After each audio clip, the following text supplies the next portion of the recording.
ರಕ್ಷಾಬಂಧನ ಆಚರಣೆಯ ಹಿಂದಿನ ಕತೆ. ರಕ್ಷಾಬಂಧನ ಶ್ರಾವಣ ಮಾಸದ ಪೂರ್ಣಿಮಾ ತಿಥಿಯಂದು ರಕ್ಷಾಬಂಧನ ಆಚರಿಸಲು ಶಾಸ್ತ್ರ ಹೇಳಿದೆ. ಇದರ ಬಗ್ಗೆ ಭವಿಷ್ಯ ಪುರಾಣದಲ್ಲಿ ಬ್ರಹ್ಮವೈವರ್ತದಲ್ಲಿ ಹೇಳಲಾಗಿದೆ.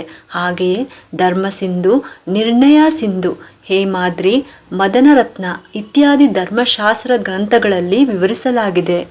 ಈ ಹಬ್ಬದ ದಿನ ಸಹೋದರಿಯರು ತಮ್ಮ ಸಹೋದರನ ಮುಂಗೈಗೆ ರಾಖಿಯನ್ನು ಕಟ್ಟಿ ಆರತಿ ಮಾಡಿ ಸೋದರನ ಆಶೀರ್ವಾದವನ್ನು ಬೇಡುತ್ತಾರೆ. ತಂಗಿಯ ರಕ್ಷಣೆ ಅಣ್ಣನಿಂದ, ಅಣ್ಣನ ರಕ್ಷಣೆ ತಂಗಿಯಿಂದ ಎಂಬ ಪರಸ್ಪರ ಭ್ರಾತೃತ್ವದ ಭಾವನೆಯನ್ನು ದಟ್ಟಗೊಳಿಸುವ ಹಬ್ಬ ಇದಾಗಿದೆ. ಪ್ರತಿಯೊಬ್ಬ ಸಹೋದರಿಯು ಸಮಾಜದ ದುಷ್ಟಶಕ್ತಿಗಳಿಂದ ರಕ್ಷಿಸೆಂದು ತನ್ನ ಸಹೋದರನ ಮುಂಗೈಗೆ ರಾಖಿಯನ್ನು ಕಟ್ಟುತ್ತಾಳೆ. ಪ್ರತಿಯೊಬ್ಬ ಸಹೋದರನು ಈ ಸಮಯದಲ್ಲಿ ಸಹೋದರಿಯೆಡೆಗೆ ತನ್ನ ಭ್ರಾತೃತ್ವ ಪ್ರೇಮವನ್ನು ಉಜ್ವಲಗೊಳಿಸಬೇಕೆಂಬುದು ರಕ್ಷಾಬಂಧನ ಹಬ್ಬದ ನೀತಿಯಾಗಿದೆ. ರಕ್ಷಾಬಂಧನ ಆಚರಣೆಯ ಒಂದು ಕಥೆಯನ್ನು ಕೇಳೋಣ. ಒಮ್ಮೆ ರಾಕ್ಷಸರು ಹಾಗೂ ದೇವತೆಗಳ ನಡುವೆ ಯುದ್ಧವಾಗುತ್ತಿರುತ್ತದೆ. ಯುದ್ಧದ ಸಮಯದಲ್ಲಿ ದೇವತೆಗಳು ಸೋಲುವ ಘಟ್ಟ ತಲುಪುತ್ತಾರೆ. ಸೋಲುವ ಭೀತಿಯಲ್ಲಿದ್ದ ಇಂದ್ರದೇವನು ಬೃಹಸ್ಪತಿಯ ಮೊರೆ ಹೋಗುತ್ತಾನೆ. ಇಂದ್ರ ಮೊರೆ ಕೇಳಿದ ಬೃಹಸ್ಪತಿ ದೇವನು ಇಂದ್ರನ ಪತ್ನಿ ಇಂದ್ರಾಣಿಗೆ ಸಲಹೆ ನೀಡುತ್ತಾನೆ. ಬೃಹಸ್ಪತಿಯ ಸಲಹೆಯಂತೆ ಇಂದ್ರಾಣಿ ರೇಷ್ಮೆಯ ದಾರವನ್ನು ರಕ್ಷಣೆ ಹಾಗೂ ಯುದ್ಧದಲ್ಲಿ ಗೆದ್ದು ಬರಲು ಜಯದ ಸಂಕೇತವಾಗಿ ರೇಷ್ಮೆಯ ದಾರವೊಂದನ್ನು ಇಂದ್ರನ ಕೈಗೆ ಕಟ್ಟುತ್ತಾಳೆ. ನಂತರ ಇಂದ್ರ ಯುದ್ಧದಲ್ಲಿ ಜಯ ಸಾಧಿಸುತ್ತಾನೆ. ಪೌರಾಣಿಕ ಕಥೆ ಪ್ರಕಾರ ಕೃಷ್ಣ ಮತ್ತು ದ್ರೌಪದಿ ಸೋದರತೆಯ ಸಂಬಂಧದ ಸಂಕೇತ ಈ ರಕ್ಷಾಬಂಧನ ಎಂದು ಹೇಳಲಾಗುತ್ತದೆ. ಶಿಶುಪಾಲನ 100 ತಪ್ಪುಗಳು ಕ್ಷಮಿಸಿದ ಶ್ರೀಕೃಷ್ಣನು ಶಿಶುಪಾಲನನ್ನು ವಧಿಸಲು ತನ್ನ ಶ್ರೀಚಕ್ರವನ್ನು ಕಳುಹಿಸುತ್ತಾನೆ. ಶ್ರೀಚಕ್ರ ಕೈಯಿಂದ ಹೋಗುವ ವೇಳೆ ಶ್ರೀಕೃಷ್ಣನ ಬೆರಳು ಗಾಯವಾಗಿ ರಕ್ತ ಸುರಿಯುತ್ತಿರುತ್ತದೆ.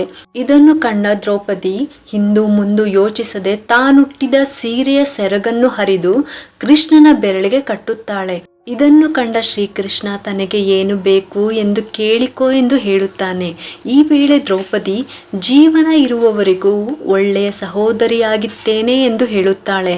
ದ್ರೌಪದಿಯ ಈ ಮಾತುಗಳನ್ನು ಕೇಳಿದ ಶ್ರೀಕೃಷ್ಣನು ದ್ರೌಪದಿಯ ಸಹೋದರನಾಗಿ ನಿಂತು ಸಂಕಷ್ಟದ ಸಮಯದಲ್ಲಿ ಕಾಪಾಡುವುದಾಗಿ ಹೇಳುತ್ತಾನೆ. ಇದರಂತೆ ದ್ರೌಪದಿಯ ವಸ್ತ್ರಾಪಹರಣ ಸಂದರ್ಭದಲ್ಲಿ ಸಹೋದರನಾಗಿ ನಿಂತ ಶ್ರೀಕೃಷ್ಣನು ದ್ರೌಪದಿಗೆ ಅಕ್ಷಯ ಸೀರೆಯನ್ನು ದಯಪಾಲಿಸಿ ಆಕೆಯನ್ನು ರಕ್ಷಿಸುತ್ತಾನೆ. ಅಂದಿನಿಂದ ಇಂದಿನವರೆಗೂ ಉತ್ತರ ಭಾರತದಲ್ಲಿ ವಿಶೇಷವಾಗಿ ರಕ್ಷಾಬಂಧನವನ್ನು ಹಬ್ಬವಾಗಿ ಆಚರಿಸಲಾಗುತ್ತದೆ. ಪ್ರಾಚೀನ ಕಾಲದಲ್ಲಿ ಎಲ್ಲರಿಗೂ ರಕ್ಷಾಸೂತ್ರವನ್ನು ಕಟ್ಟುವ ಪದ್ಧತಿ ಇದ್ದಿತ್ತು.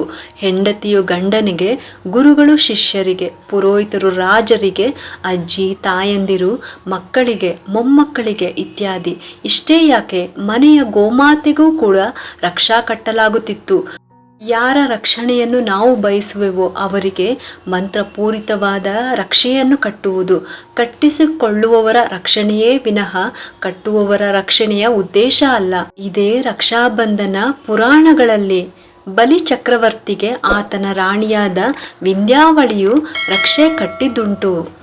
ಇಲ್ಲಿಗೆ ರಕ್ಷಾಬಂಧನ ಆಚರಣೆಯ ಹಿಂದಿನ ಕತೆ ಸಂಪೂರ್ಣಂ.